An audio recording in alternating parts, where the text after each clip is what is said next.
ഈ ഒറ്റ കാര്യം നിങ്ങൾക്ക് മനസ്സിലാക്കാൻ പറ്റാതെ ഈ ലോകത്തിലെ ഏറ്റവും പ്രോഫിറ്റബിൾ ആയിട്ടുള്ള സ്ട്രാറ്റജി നിങ്ങൾക്ക് കിട്ടിയാലും ഞാൻ എഴുതി തരാം, അത് വെച്ച് നിങ്ങൾക്ക് പ്രോഫിറ്റബിൾ ആവാൻ പറ്റില്ല. അതിന്റെ കാരണം എന്ന് പറയുന്നത് നമ്മൾ ഏത് ട്രേഡിംഗ് മെത്തഡോളജി യൂസ് ചെയ്യുന്ന ഒരാളായിക്കോട്ടെ, പ്രൈസ് ആക്ഷൻ ആയിക്കോട്ടെ, സ്മാർട്ട് മണി കോൺസെപ്റ്റ് ആയിക്കോട്ടെ, ഓർഡർ ഫ്ലോ അനാലിസിസ് ആയിക്കോട്ടെ, അല്ലെങ്കിൽ ICT ആയിക്കോട്ടെ, നമ്മൾ ചെയ്യുന്നത് എന്താണ്? പാസ്റ്റ് ഡാറ്റ നോക്കിയിട്ട് ഫ്യൂച്ചറിനെ പ്രെഡിക്റ്റ് ചെയ്യാൻ നോക്കുകയാണ്. അപ്പോൾ സാധാരണ നിലയ്ക്ക് ഒരു പ്രൊഫഷണൽ ട്രേഡർക്ക് 60% കൂടുതൽ വിന്നിംഗ് റേറ്റ് കിട്ടാന്ന് പറയുന്നത് അപൂർവമായി മാത്രം നടക്കുന്ന കാര്യമാണ്. ഞാൻ പറയുന്നത് സ്വിംഗ് ട്രേഡിങ്ങിനെ കുറിച്ച്, ഇൻവെസ്റ്റിങ്ങിനെ കുറിച്ച് ഒന്നും അല്ല കേട്ടോ.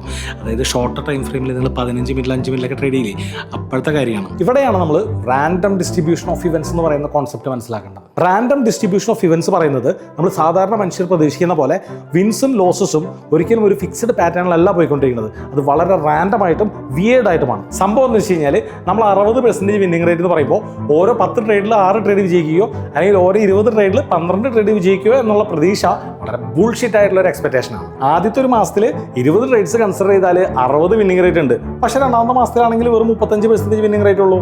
അങ്ങനെ ഓരോ മാസത്തെയും ഇൻഡിപെൻഡന്റ് ആയിട്ടുള്ള വിന്നിംഗ് റേറ്റ് തമ്മിൽ യാതൊരു ബന്ധവുമില്ല.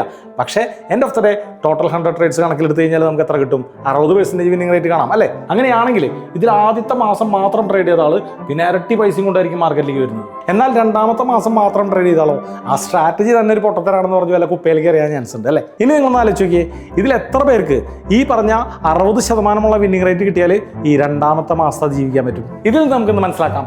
നമ്മളൊരു 100 പ്രാവശ്യം അല്ലെങ്കിൽ 200 പ്രാവശ്യമോ ബാക്ക് ടെസ്റ്റ് ചെയ്ത സ്ട്രാറ്റജി വെച്ചിട്ട് നമ്മൾ കൺസിസ്റ്റന്റ് ആയിട്ട് ട്രേഡ് ചെയ്യുക.